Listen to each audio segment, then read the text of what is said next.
طلاق صرف 2 بار ہے، یعنی جب 2 دفعہ طلاق دے دی جائے تو پھر عورتوں کو یا تو بطریق شائستہ نکاح میں رہنے دینا ہے یا بھلائی کے ساتھ چھوڑ دینا، اور یہ جائز نہیں کہ جو مہر تم ان کو دے چکے ہو اس میں سے کچھ واپس لے لو۔ ہاں، اگر زن و شوہر کو خوف ہو کہ وہ اللہ کی حدوں کو قائم نہیں رکھ سکیں گے تو اگر عورت خاوند کے ہاتھ سے رہائی پانے کے بدلے میں کچھ دے ڈالے تو دونوں پر کچھ گناہ نہیں۔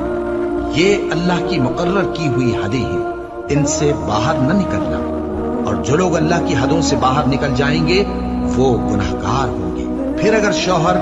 2 طلاقوں کے بعد تیسری طلاق عورت کو دے دے